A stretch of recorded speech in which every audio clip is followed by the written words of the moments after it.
In this video, we will learn some basic information regarding worksheets. After the video, you will be able to add, delete, rename and rearrange worksheets in your workbook. You will also learn how to add, delete and resize the rows and columns in a worksheet. So let's start. If you remember from the previous videos, a workbook contains many worksheets, and these worksheets are like pages of a notebook. Whatever we do on one sheet will not impact the other sheet. This is where we can find the tabs for each sheet. Let me give you an example of how sheets are used. Suppose you want to maintain performance record of students of standard 8th. So your workbook will be for the standard 8th, and in the workbook you can have each sheet for each subject. So sheet 1 can hold data for English, sheet 2 for maths, sheet 3 for science and so on. In this way your data will be well organized. Now it will be more convenient if your sheet name was English instead of sheet 1. It's very easy to rename a sheet. Double click on the sheet name and give the new name. So let's rename it to English.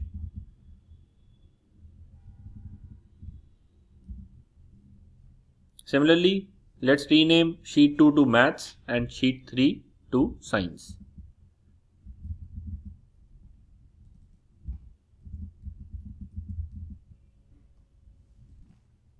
Now, if I want to keep record of more subjects, I would need more sheets. Adding a sheet is pretty intuitive. Just press this plus icon and a new sheet will be added. Let's rename this sheet as Arts.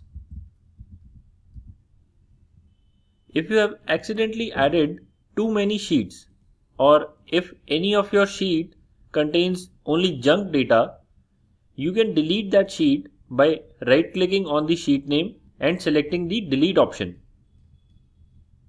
But just be cautious. When you delete a sheet, it cannot be recovered. So just be extra sure before you delete any sheet. Now if you want to rearrange these sheets, say you want maths to be the first sheet and English to be the second one. How to move this math sheet to the first position? Again, this is also simple. Just drag and drop this sheet to the location that you want it to be. So let's click on math sheet, hold the click, move it to the position we want and leave the click. That's it. This is how we manage worksheets in a workbook. Now let's see how to handle rows and columns within a worksheet. Let's enter some data in this sheet. We'll have two columns, name and marks.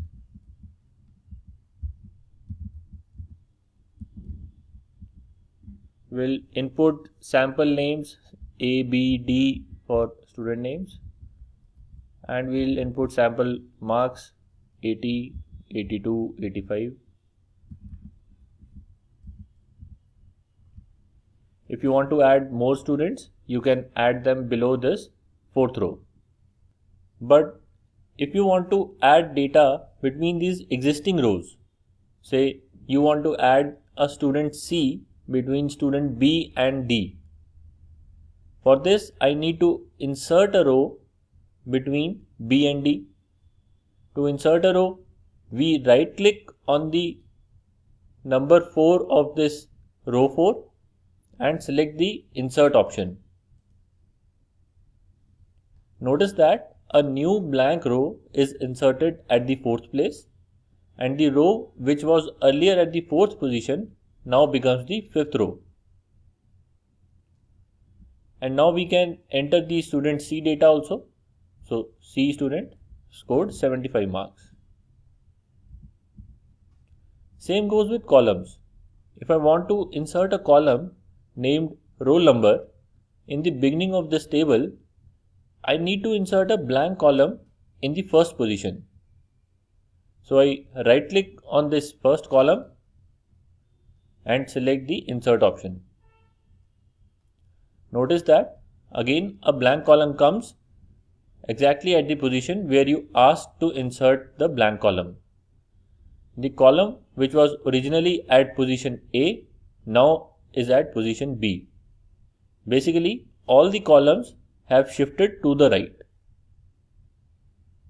Now we can enter the roll number column also. Roll number,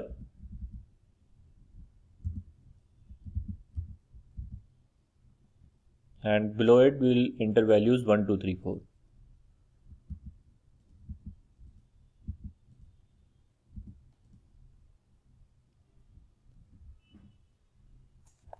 Okay. Now do you notice that we cannot see this roll number text completely? You can see in the formula bar that it contains the value roll number, but in the cell we only see roll num. This is because the cell has limited width, and in this width it cannot fit the entire text. So we need to increase the width of this column.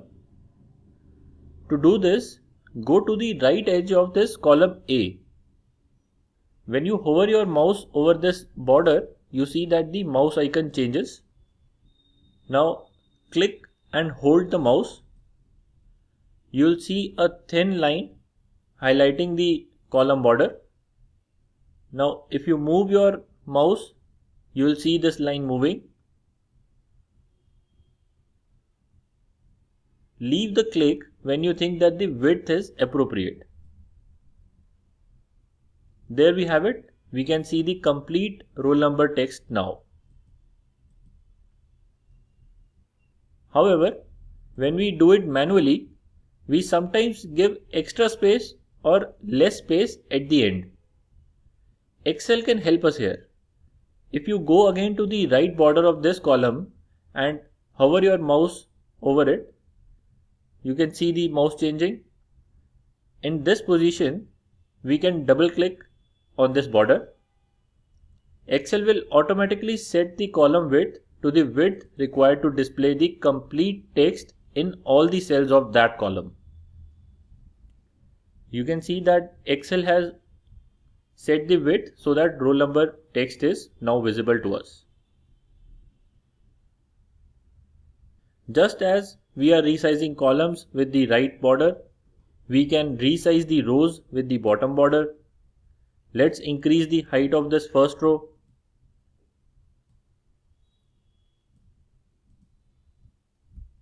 Now let's double click on the bottom border of row 1 to set it to the optimum row height. This is how we resize rows and columns. Now let us learn how to delete data in rows and columns. Now deleting junk data in rows and columns is also very simple. We just need to select the row or the column we want to delete, right click on it and select the delete option. So if we want to delete the fourth row, that is the row containing data of student C, we will go to the fourth row, right click, and here you can see that there is a delete option. Below the delete option, there is also a clear contents option. There is a slight difference between clearing content from a row or deleting the entire row. When we delete the entire row, that row is removed from the worksheet and the row below takes its position. But when we clear the contents, the row stays in the worksheet, only the data in that row is cleared. So let's first clear the contents of this row and see what happens. You can see that whatever was there in that row is just cleared.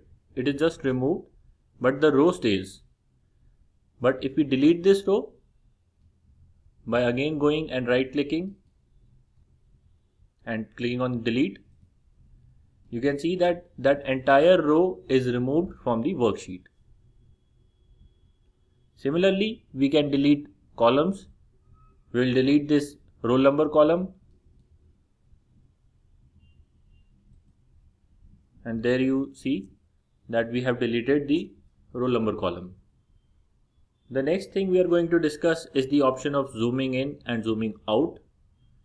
You can zoom in on a particular part of a worksheet using this plus symbol at the bottom right corner of the screen.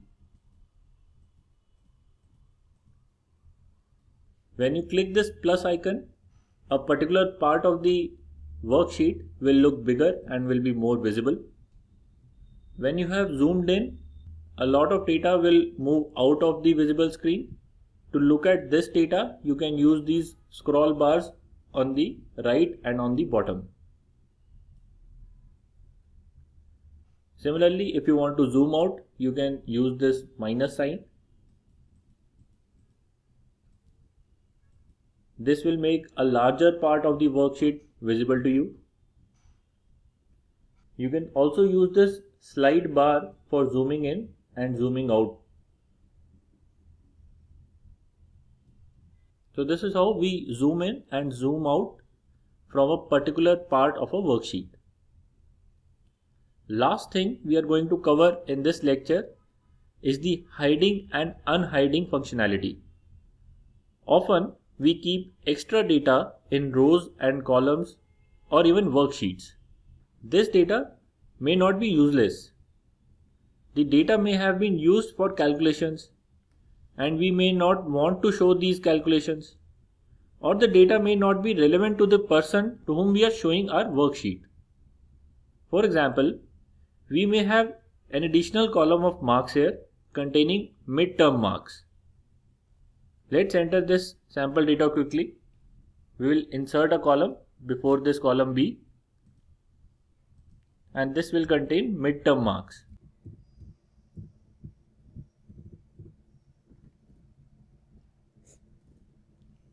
Let's enter some values: 42, 45 and 50. And this column C is the total marks. Now if someone is just interested in the total marks column, you can hide the midterm marks by selecting this column, right clicking on it and selecting the hide option. Observe the column names here. There is a missing letter here because there is a missing column here. You can also see the border. The border looks somewhat different. There are two lines between A and C. If I hover my mouse over it, you can see the cursor also changes. The cursor has these two lines. Now if I double click, the hidden column becomes unhidden. This column is now visible. In this way, the columns of data that you want to keep but not show, you can hide them. Similarly, for rows, if I want to hide data of student D, I'll right click on the row name and select hide. Again, if I hover my mouse on the border, you can see this is one type of cursor. If I move slightly down, this is the other type of cursor. The first type of cursor will be used to resize the row, that is to adjust the height of the row. This is what we saw earlier also. We can adjust the height of the row by clicking and dragging this border. But if I move slightly down and the mouse icon looks like this, that is it has two lines, it means that you are trying to unhide a hidden row or a column. So here there is a hidden row. If you double click, it will unhide that row. Similarly, we can hide, unhide complete sheets. The process is same. Right click on the sheet name and select hide. Hiding sheet is a common practice in businesses. Very often, only a sheet containing summary of the data and charts or graphs is visible. Other sheets containing detailed data are hidden. If anyone wants to look at that data, they have to unhide the sheet. To unhide the sheet, they have to right click in this bottom tab area and select the unhide option. Here you will see all the hidden sheets. Select the sheet you want to unhide and click on OK. There is another way we can hide, unhide rows, columns and sheets. This is by going in the Home tab, which is usually the selected tab by default, and clicking on this Format button. Here under the Hide, Unhide option, you will see rows, columns and sheet options. Let's hide and unhide a sheet to see how this works. So when I click Hide Sheet, the selected sheet, which was named Arts, is now hidden.